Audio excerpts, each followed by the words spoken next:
الحمد لله نحمده ونستعينه ونستغفره ونؤمن به ونتوكل عليه ونعوذ بالله من شرور أنفسنا من يهده الله فلا مضل له ومن يضلله فلا هادي له ونشهد أن سيدنا وسندنا وحبيبنا وحبيب قلوبنا محمد الذي أرسله بالحق بشيرا ونذيرا وداعيا إلى الله بإذنه وسراجا وقمرا منيرا أعوذ بالله من الشيطان الرجيم بسم الله الرحمن الرحيم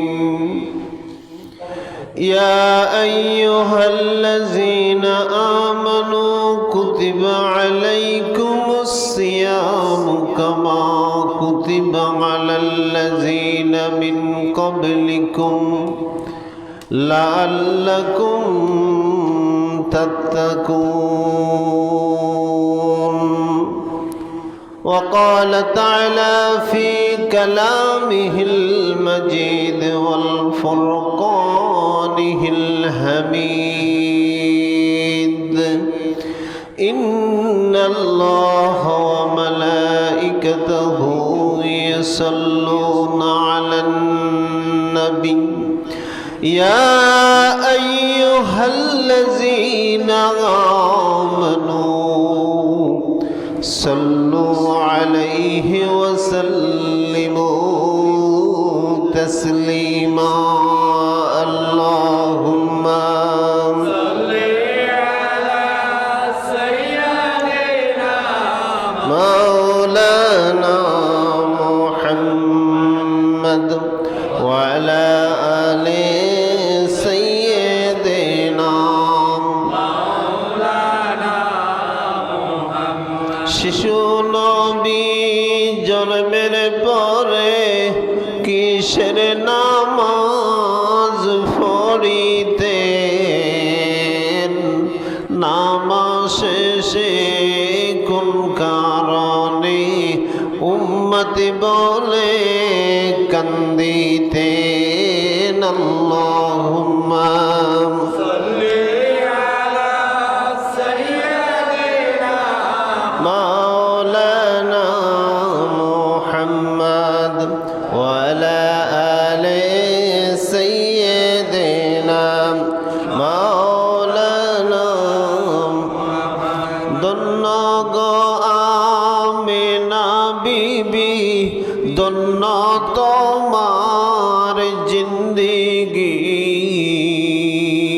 তোমার ঘরে বাস করিল দো জাহানের নবীজি আল্লাহুম্মা সাল্লি আলা সাইয়্যিদিনা মাওলানা মুহাম্মদ ওয়া আলা আলি সাইয়্যিদিনা মাওলানা মুহাম্মদ ধন্য গো হালিমা বিবি ধন্য তোমার জিন্দেগি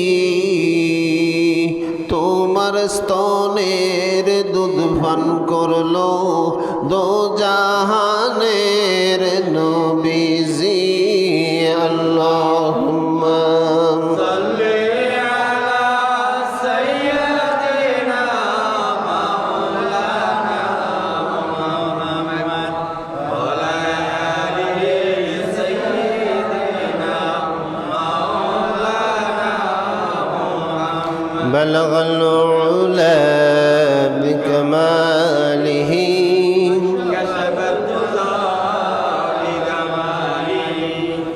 حسنت جميع خصاله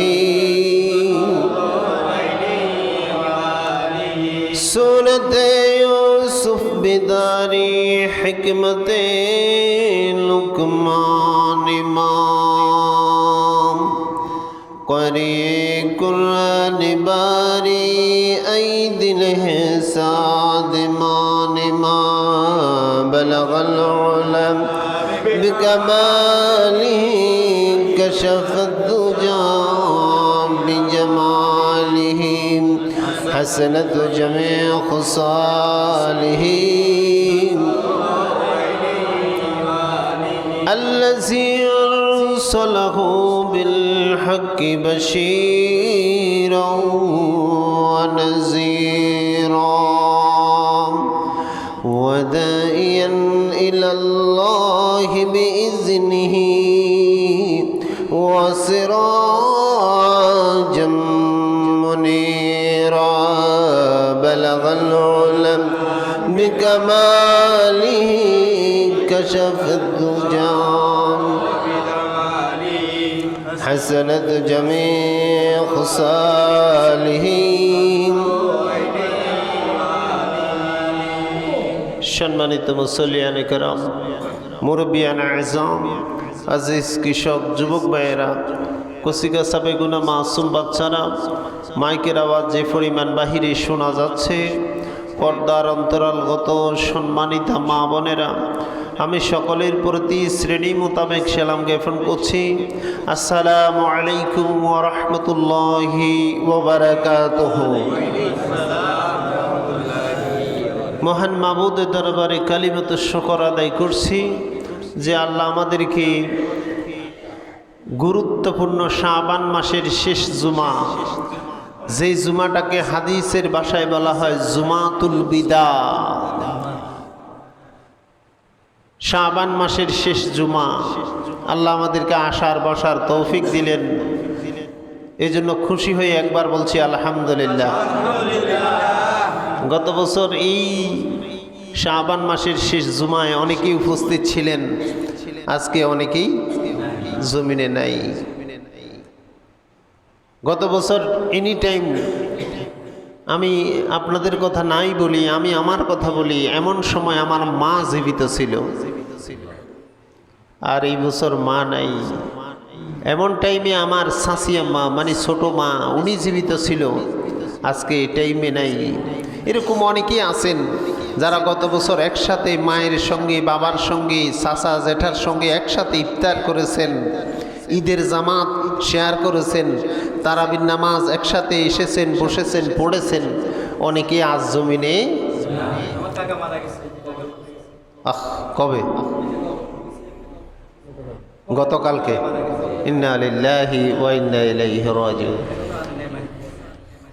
এই তো, এটাই হচ্ছে সত্য কথা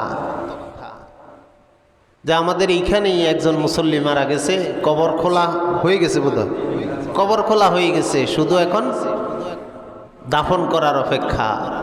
তো এই জিনিসটা খেয়াল করে আপনি আমি রোজার প্রস্তুতি নিন আল্লাহর ওয়াস্তে। মাইকের আবার শোনা যাচ্ছে বাইরে।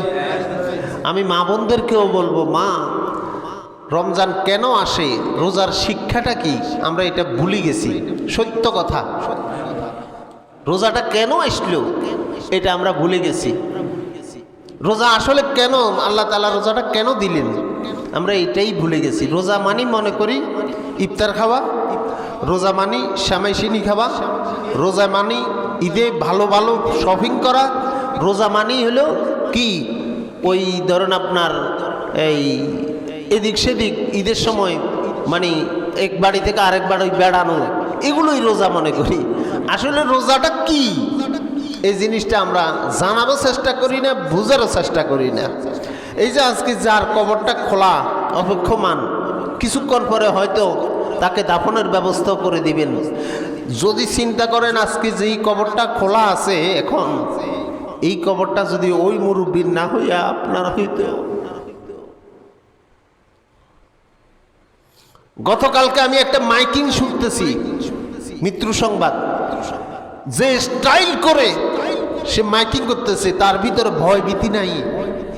একটি বিশেষ শোক সংবাদ, একটি বিশেষ শোক সংবাদ, এমনভাবে ইকুদি সেইটাকে মানে প্রচার করতেছে, তার ভিতরে ভয় নাই। সে এটাকে পেশা হিসেবে নিয়েছে যে আমি 1 ঘন্টা 2 ঘন্টা প্রচার করব, বিনিময়ে 2000 টাকা পাবো, যার কারণে তার অন্তরের ভিতরে ভয় নেই, স্টাইল করে প্রচার করতেছে। আমার চর্মচোখে আমি দেখেছি, আমার এই 2 নয়নে আল্লাহ আমারে দেখাইছে, কবর খুলতেছে, ওখানে দাঁড়াই দাঁড়ায় বিড়ি খাইতেছে। আমার চোখে আমি দেখছি কবর খুলতেছে, তখন দাঁড়ায় দাঁড়ায় কি করতেছে, বিড়ি টানতেছে। সে এটাকে পেশা হিসেবে নিয়েছে। কবর এটা খুললে 2-3 জনে মিলি খোলে, 3000 টাকা 4000 টাকা হাদিয়া পায়। কিন্তু ওই যদি চিন্তা করতাম, আজকে যদি যে কবরটা খুলতেছি, জানি না আগামী দিন হয়তো বা এমন সময় ওই কবরের প্যাসেঞ্জার আমি নিজেও হয়ে যাইতে পারি। আমি তো মনে করি এই চিন্তা করে যে কবর খোলা হতো, কবরের ভিতরে মাটিতে কোপ দেওয়ার আগে তার 2 চোখ থেকে পানি জর জর করে কবরের ভিতরে পড়তো। যে ব্যক্তি মৃত্যু সংবাদ প্রচার করতেছে, ওই লোকটা যদি মনে মনে চিন্তা করত, আজকে যে আব্দুল খালেক, আব্দুল জব্বার, আব্দুল সাত্তারের মাইকিং আমি করতেছি, যদি ওই লোকটা আব্দুল সাত্তার না হইয়া আমি হইতাম, আমার তো প্রচার এইভাবে মানুষ করত। ভয় নাই। মরার সঙ্গে সঙ্গে বুঝবেন আপনি দুনিয়া কি, এই দুনিয়ার বন্ধন কি, মরার আগে বুঝবেন না। যতই আমি বলি আপনাদের ব্রেনটের ভিতরে আসে না, আপনাদের বুঝের ভিতরে আসবে না। মূল্যে বুঝবেন দুনিয়ায় কিছুই না, এই দুনিয়া বড়ই স্বার্থপর। এই দুনিয়া হচ্ছে স্বার্থপর। ওই যে এই জন্য কোন এক কবি বলেছেন, স্বার্থ ছাড়া বন্ধু বান্ধব কাছে আসে না, স্বার্থ ছাড়া বন্ধু বান্ধব কাছে আসে না, বিনা স্বার্থে ভালোবাসে শুধু তোমার মাম, বিনা স্বার্থে ভালোবাসে শুধু তোমার মাম। আরে মাটি আর খড়কুড়া দিয়া মুক্তি তৈরি করে, মাটি আর খড়কুড়া দিয়া মুক্তি তৈরি করে, 1,00,000 টাকা মজুরি নাই মুক্তির কারিগরে, 1,00,000 টাকা মজুরি নাই মুক্তির কারিগরে। মা বিনা টাকায় তোমার দেহ গড়ে দিল, মূল্য চাইল না, মা বিনা টাকায় তোমার দেহ গড়ে দিল, মূল্য চাইল না। স্বার্থ ছাড়া ভালোবাসে শুধু তোমার মা, বিনা স্বার্থে ভালোবাসে শুধু তোমার মা। এই দুনিয়ায় সব স্বার্থ আপনি শ্রম, গ্রাম, মেধা, মস্তিষ্ক, ফ্যামিলির জন্য, দেশের জন্য দিতে পারেন যতদিন, এই মানুষ আপনাকে হাবা দিবে ততদিন। জ্বলন্ত প্রমাণ তো আপনাদের চোখের সামনেই আছে। বললে আপনাদের হয়তো একটু মন খারাপ লাগবে, যেটা সত্য কথা। আমাদের সাবেক প্রধানমন্ত্রী শেখ হাসিনা যখন ক্ষমতার আসনে ছিল, কত মানুষ কত রকমের হাবা ওনারে দিছে, এগুলো আমরা দেখছি টিভিতে, মিডিয়াতে, 71 টিভিতে, বিভিন্ন রকমের টিভি চ্যানেলগুলোতে কত রকমের ওনার প্রশংসা করেছে। উনি যখন ক্ষমতা থেকেই পিছপাও হয়েছে, এখন ওই মিডিয়াতেই আবার ওনার সমালোচনা করে। তার মানে উনি দেশের জন্য দিতে পারছেন যতদিন উনি সম্মানের আসনে ছিলেন, এখন উনি দেশকে কিছু দিতে পারতেছেন, আর দেশের মানুষও ওনারে এখন সম্মান দিয়ে কথা। আপনি আপনার পরিবারের চাহিদা মেটাতে পারবেন যতদিন, আপনার ছেলের কাছে আদরের আব্বা থাকবেন ততদিন, আপনি স্ত্রীর চাহিদা পূরণ করতে পারবেন যতদিন, স্ত্রীর কাছে প্রাণের স্বামী থাকবেন ততদিন, মা বাবার চাহিদা পূরণ করতে পারবেন যতদিন, মা বাবার কলিজার টুকরা থাকবেন ততদিন, আপনি নেতা হইয়া আপনি প্রজাদের চাহিদা পূরণ করতে পারবেন যতদিন, প্রজাদের কাছে আপনি সম্মানের আসনে থাকবেন ততদিন। আপনি যখন এই জমিনের ভিতরে নেতার কাজে আসবেন না, মায়ের কাজে আসবেন না, ছেলের কাজে আসবেন না, মনে রাখবেন দুনিয়ার মানুষ আপনাকে বোঝা মনে করবে, দুনিয়ার মানুষের কাছে আপনার আর মূল্য থাকবে না। কিন্তু আপনি যদি কি করেন, আল্লাহর সঙ্গে মহব্বত করেন, আল্লাহর সঙ্গে ভালোবাসেন, এই দুনিয়ার মানুষ আপনাকে ফর করে দিলেও আল্লাহ আপনাকে ফর করবে না। আমরা যখন আপনার শক্তি থাকে তখন আমরা আল্লাহ চিনি না, যখন আপনার ক্ষমতা থাকে তখন আমরা রসুলকে মানি না, যখন আপনার সামর্থ্য থাকে রসুলের আদর্শ মাফিক চলি না। কিন্তু যখন দুনিয়ার বাজারে আমরা অচল হইয়া যাই তখন আমরা বলি বিসমিল্লাহ আলা মিল্লাতে রাসূলিল্লাহ। যখন শক্তি ছিল রসুলের দলভুক্ত হই নাই, যখন আপনার ক্ষমতা ছিল, আপনার যৌবনের শক্তি ছিল, রসুলের আইন ও কানুন দৃষ্টি চলি নাই, মরার পরে এই দুনিয়ার বাজারে যখন আপনি অচল হইয়া যাবেন তখন রসুলের কান্দে উঠাই দেওয়ার চেষ্টা করে। টাকা হইল 10 টাকা, ছেলে কয় বাবা আমি স্কুলে যাই, এর 10টা টাকা দেন, পকেটে তুমি বাইর করে 10 টাকা দিলেন, 3 কোনা ছেঁড়া, বিস্কিনের 3 টেপ লাগানো। ছেলে কইয়েন নিতেন না, ককা কইয়েন হাড়িয়া ইয়েন চলতো না, তো আবার 10 টাকা বড়ি করি দোকানে পকেটে লই শ্যানবাগ, আপনার রাস্তার মাথা থেকে শ্যানবাগ যার সিএনজিতে উঠছে, সিএনজি এলারে বা দিল হে 10 টাকা, সিএনজি এলা কয় তোর আব্বার টাকা দিয়ে সিএনজি কিনে নে বেড়া, নোট ঠিক করে দে, চলে না, কি করা? এবারে শ্যানবাগ যাই নামার পরে ভিক্ষুকে গায় কয় আল্লাহর রাস্তায় কিছু, তো 10 টাকা বার করে ভিক্ষুকের হাতে দিল, ভিক্ষুকে উল্টাই পাল্টাই দেখে 3 কোনাই সেরা, বিস্কিনের 3 টেপ লাগানো। ভিক্ষুক কয় ভাই মাপ চাই, আমরা টেয়ারও আমার হইল নি বারে বিপদে। এবারে আইলো শুক্রবার মসজিদে যখন ওই খুলতে ওই মসজিদের টেয়া উঠার চিন্তা করলে ওই 10 টাকা চালানোরে সুযোগ।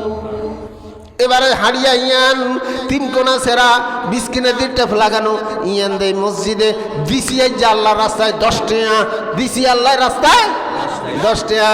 আল্লাহ কয় না না না, যেটা দুনিয়ার বাজারে চলে না সেটা আল্লাহর রাস্তায়ও চলে, যেটা দুনিয়ার বাজারে চলে না সেটা আল্লাহর রাস্তায়ও চলে না। যারা শক্তি থাকা অবস্থায়, সামর্থ্য থাকা অবস্থায়, আপনার সুযোগ থাকা অবস্থায় আল্লাহ রাসূলের বিধান মাফিক চলেন নাই, মৃত্যুর পরে বিসমিল্লাহ আলা মিল্লাত রাসূলিল্লাহ বললেই রাসূল আপনাকে গ্রহণ করবে। আসুন, আমি উপস্থিতির জন্য এদিক সেদিক কিছু কথা বললাম। যে আয়াতে কারিমা তেলাওয়াত করেছি এই আয়াতের উপরে 5 মিনিট কথা বলেই আলোচনা শেষ। আমাদের সামনেই সম্ভবত রোববার দিন প্রথম রোজা মুখে থাকতে পারে, কিন্তু আমার প্রশ্ন হলো আল্লাহ রোজাটা কেন দিলেন? রোজার মানেটা কি? রোজার উদ্দেশ্যটা কি? এই জিনিসগুলো আমরা জানার চেষ্টা করি। মা বোনেরা, আল্লাহর ওয়াস্তে রান্না বান্না করতেছেন, কানটা আপনার খাড়া করি কিছু কথা শুনেন। বিশেষ করে পুরুষেরা রোজার মাসে বেশি নির্যাতিত হয়, পুরুষেরা রোজার মাসে বেশি নির্যাতিত হয়। বলে কিরকম? ফেসবুক মিডিয়ার কল্যাণে আমরা মানে শুনতে পেয়েছি বিভিন্ন পরিবারের চাহিদা, তাদের পোশাকের চাহিদা পূরণ না করতে পেরে ফাঁসির দিয়ে পর্যন্ত মারা গেছে। ফাঁকির জামা, ফ্লোর টাচ, হ্যাঁ আরেকটা আছে কি, এই সমস্ত জিনিসের জন্য কি করে ফাঁসির দিয়ে পর্যন্ত মরি যায়। মা, রোজার মানিটাই তুমি বুঝলে না। আজকে আল্লাহ তাআলা পবিত্র কোরআনের ভিতরে বলতেছেন ইয়া আইয়ুহাল্লাযীনা আমানু কুতিবা আলাইকুমুস সিয়ামু কামা কুতিবা আলাল্লাযীনা মিন ক্বাবলিকুম লাআল্লাকুম তাত্তাকুন। আল্লাহ তাআলা কয়, হে বিশ্বাসীরা, তোমাদের উপরে আমি রমজানের সিয়াম, রমজানের রোজাকে আমি ফরজ করেছি। কে বলতেছেন? ফরজ করছে কে? আল্লাহ কয় রোজা ফরজ করেছি, অবশ্যই সেটা তোমাদেরকে পালন করতে হবে। ফরজ শব্দের অর্থ হইল অবশ্যই পালনীয়, ছাট নাই। রমজানের রোজা তোমাদের উপরে ফরজ করেছি। ইয়া আইয়ুহাল্লাযীনা আমানু কুতিবা আলাইকুমুস সিয়াম, রোজা ফরজ করেছেন মুসলমানদের জন্য, রোজা ফরজ করেছেন হিন্দুর জন্য, রোজা ফরজ করেছেন খ্রিস্টানদের জন্য, রোজা ফরজ করেছেন তারপরে বিভিন্ন রকমের জাতির জন্য না। আল্লাহ তাআলা বলতেছেন রমজানের রোজা ফরজ করেছি। কাদের জন্য ফরজ করছি? ঈমানদারের জন্য। কার জন্য? তার মানে হলো আল্লাহও জানে অনেক মুসলমান রোজা দেখছেন। আল্লাহ কয় ইয়া আইয়ুহাল্লাযীনা আমানু, হে বিশ্বাসীরা, যারা আল্লাহর বিশ্বাস করো তাদের জন্য রোজা ফরজ করেছি। কুতিবা আলাইকুমুস সিয়াম কামা কুতিবা আলাল্লাযীনা মিন ক্বাবলিকুম লাআল্লাকুম তাত্তাকুন। শুধু যে তোমাদের উপরে আমি ফরজ করেছি তা না, তোমাদের পূর্ববর্তী যারা বিশ্বাসী ছিল, যারা মানতো কারে? আল্লাহর কথা কয় না, যারা মানতো কারে? যারা আল্লাহর সঙ্গে মহব্বত করত, যারা আল্লাহর সঙ্গে ভালোবাসা ছিল, আদম থেকে শুরু করে আপনার ঈসা নবী পর্যন্ত সব নবীদের মাধ্যমে যারা বিশ্বাসী ছিল, যারা আল্লাহর হুকুম মানত, আল্লাহর সঙ্গে মহব্বত করত, আল্লাহর সঙ্গে ভালোবাসা ছিল, প্রত্যেকের উপরে রমজানের রোজাটা ফরজ ছিল। আল্লাহ কয় ইয়া আইয়ুহাল্লাযীনা আমানু কুতিবা আলাইকুমুস সিয়ামু কামা কুতিবা আলাল্লাযীনা মিন ক্বাবলিকুম লাআল্লাকুম তাত্তাকুন। এবার আপনার প্রশ্ন, ও মাবুদ, রোজা রাখলে আমার কি হইব? রোজা রাখলে আমার কোন উপকার হইব? রোজা রাখলে আমার কি লাভ হইব? আল্লাহ কয় রোজা রাখলে তোমরা তাকওয়া অর্জন করতে পারিবা। কেমন তাকওয়া? কেমন তাকওয়া অর্জন করিবা? এইবার আইয়েন তাকওয়ার আলোচনা এখানে চলিয়ে। আপনার পেটের ভিতরে ক্ষুধা, এদিকে ফলো করেন, পেটের ভিতরে ক্ষুধা, স্ত্রীও নাই, রান্নাঘরে রান্না করতেছে, ছেলে মেয়ে স্কুলে গেছে, মাদ্রাসায় গেছে, কেউ নাই, প্রচণ্ড 2টা 2:30 বাজি গেছে, ক্ষুধায় আপনি একবার এদিকে ছটফট করেন, এদিকে ছটফট করেন, পেটের ভিতরে বালিশ দিয়ে আপনি শুই থাকেন, রোজা রাখছেন, কষ্ট লাগতেছে। দুপুর টাইমে প্রচণ্ড কষ্ট হয় কি হয় না? প্রচণ্ড কষ্ট। ঘরের ভিতরে কেউ নাই, আপনি দেখতেছেন টেবিলের উপরে গ্লাসের ভিতরে পানি। যদি 1 গ্লাস পানি খান আপনার তৃষ্ণাটা মিটে যায়, ক্লান্তিটা দূর হয়ে যায়। খান না, কেন খান না? কার ভয়ে? কার ভয়ে খান না? কেউ দেখে না, কিন্তু কেউ দেখে। ফ্রিজের ভিতরে আপনার ফল আছে, আঙ্কুর আছে, বেদানা আছে, নাশপাতি আছে, যাই খেয়ে নিতে পারেন, কেউ তো দেখে না, কিন্তু খান না কার ভয়ে? আল্লাহর ভয়তে খান না। দুনিয়ার কেউ দেখে না, কিন্তু দেখেন কে? আল্লাহ কয় লাআল্লাকুম তাত্তাকুন, রোজা তোমাদেরকে এই তাকওয়া সৃষ্টি দিতেছে, এই তাকওয়া তোমাদের ভিতরে ঢুকাই দিতেছে যে তুমি যে টেবিলের তলে দি ঘুষ খাও, ফাইলের ভিতরে ঘুষ খাও, দুনিয়ার কেউ দেখে না। গোপনে বাইর টেয়া কই, আরেকজনের টেয়া কই, সুদের উপরে টেয়া লাগো। হয়তো দুনিয়ার কেউ দেখে না, যিনি দেখেন তিনি কে? আল্লাহ কয় এই তাকওয়া রোজা তোমাদেরকে শিক্ষা দিতেছে। যার বাড়িতে তুমি গ্লাস ভরা পানি থাকার পরেও খাও না, যার বাড়িতে তুমি ফ্রিজ ভরা আপনার ফল ফ্রুট থাকার পরে খাও না, ওই আল্লাহর ভয়তে তুমি রোজার পরেও কোনো অন্যায় কাজ করতে পারবে না। তাহলে রমজানের শিক্ষা হইল রোজা আমাদেরকে তাকওয়াবান বানায়। রোজা আমাদেরকে কি বানায়? তাকওয়াবান বানায়। রোজা আমাদেরকে হালাল আর হারামের বৈষম্য সৃষ্টি করে। রোজা আমাদেরকে কোনটা হালাল কোনটা হারাম এই জিনিসটা কি করে সৃষ্টি করে। দেখেন আমি বলি আপনাদেরকে, রমজান মাসে যে জিনিসগুলো আপনাকে বিরত থাকতে হবে। আসেন, রোজা শব্দের অর্থ কি? রোজা শব্দের অর্থ হলো বিরত থাকা। রোজা শব্দের অর্থ কি? শুভে সাদেক থেকে সূর্য অস্ত পর্যন্ত ফানাহার যাবতীয় খারাপ কাজ থেকে বিরত থাকার নাম হলো কি? রোজা।